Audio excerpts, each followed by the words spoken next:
Hello everyone, welcome to FedScoop TV. I'm Greg Otto and we're here with our Accelerating Innovation in Government series, and I'm talking with Munjeet Singh, the VP of Immersive Computing for Booz Allen Hamilton. Thanks for joining us today. Absolutely, it's great to be here. So much around digital transformation is rooted in mobility. What changes do you see coming to the federal workforce when we're talking about mobility in 2018? Yeah, I think in 2018 and beyond, we're looking at mobility to help accelerate a lot of the training solutions that we see today. So one of the challenges that we've had, particularly in the military training space, but other parts of government as well, is that there's a multi-domain training apparatus set up. And this is particularly relevant in the DoD space, where you have institutional, operational, and then kind of the self-development.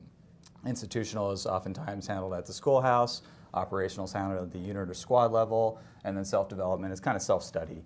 And the challenge that we've been grappling with for a number of years now is that the training experience across these domains is inconsistent. And so it's not a similar training experience throughout each one.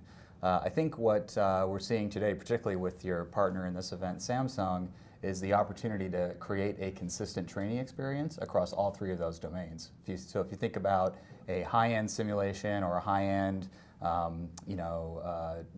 LVC, live virtual constructive training experience that takes place in the schoolhouse, being powered by something like the Samsung Gear VR, and then being able to take that mobility solution and have that consistent training across those other three domains as well to reinforce the learning, I think that creates a lot of opportunities for us, but really it starts to break down some of the challenges. A lot of times our soldiers, when they go back to the self-development piece, they're reading like a 500-page manual, and that just doesn't do it in terms of reinforcing the learning, in terms of ensuring that it transfers to the muscle memory and becomes instinctive. I think that's really critical. So that is a key opportunity.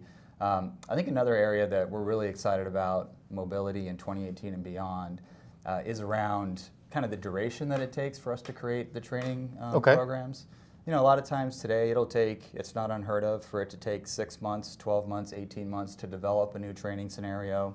I think what we're seeing with a lot of the immersive technologies, oftentimes being powered by mobility, is that we have an opportunity there to reduce that window for various reasons, and mostly the efficiencies and the optimizations that mobility brings to the picture.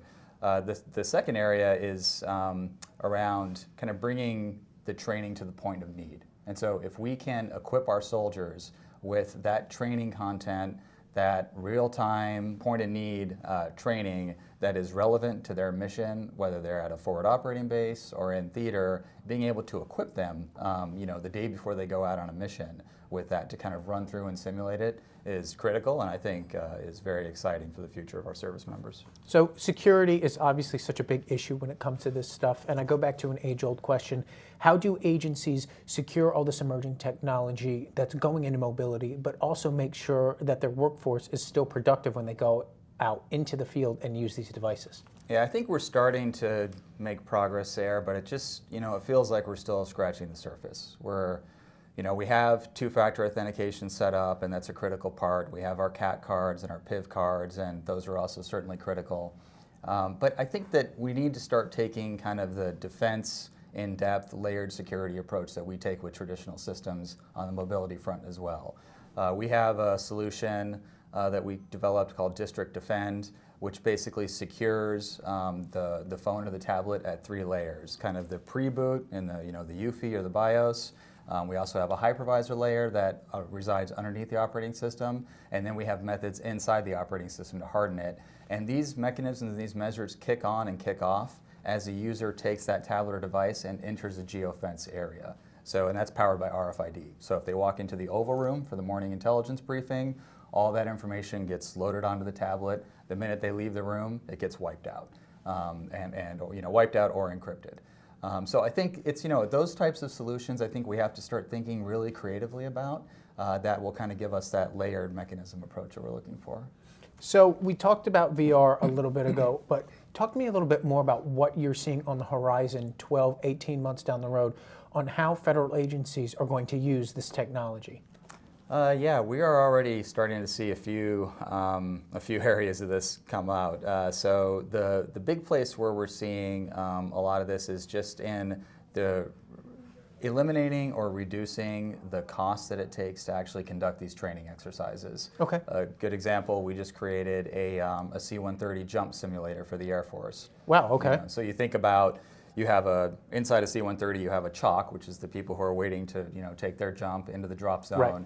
And to be able to go through the chalk movements and the procedures and the protocols in a immersive environment, whether it's powered by a Samsung headset or a mobile device, versus firing up a C-130 or even getting it grounded and getting access to it for a few hours to run through those exercises, you will always have the live training event that every sort of training effort will capstone with towards the end.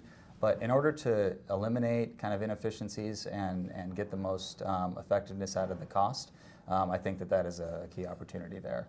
We've talked about a few key innovations today: mobility, security, emerging technologies. Pulling it back from the big picture, what is the one thing that you would tell federal agencies to do when it comes to integrating these technologies, but making sure the workforce is productive when they're using them? In terms of integrating the technologies and ensuring that we do so in a productive way, there's several opportunities that we have right now, and I think that we have to kind of take a crawl, walk, run type of approach to it.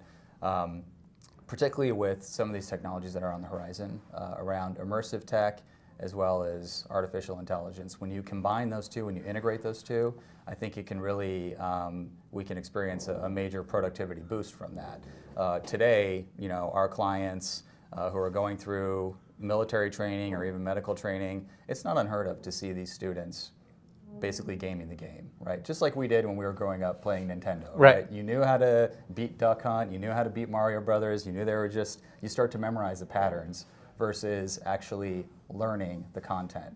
And that is something that we see happening with some of these training simulations today, is that these students are going in and they know that when they turn the corner there's going to be an adversary 5 feet from the left wall ready to take them out. And they know that as soon as they turn that corner, they're going to have to duck and take that adversary out. Well, what happens if we start to see that they are anticipating this through artificial intelligence? If we have the right algorithm that can notice that this user or this student is going through and basically anticipating what the game is providing to them, we notice their weak points and we start to change the game dynamically to start to throw curveballs at them. So when they turn the corner, it's not that adversary who's 5 feet from the wall, it's a group of adversaries. Or it's nobody there, and maybe there's an ambush when they head down the next corridor. I think that's very critical, but we have to be careful in the way that we roll that out, because these algorithms can quickly kind of get out of hand. And so I think a lot of the proof of concepts of prototyping that we're starting to see out of the Army, out of the Air Force, I think is starting to inch us towards those directions. But I think that we're probably a good 2 to 3 years out before we have the full integration at our disposal. Great. Yeah. Appreciate your insight, Munjeet. Thanks for joining us today. Thank you. For our entire series, you can check out all the videos on fedscoop.com. I'm Greg Otto. Thanks for watching.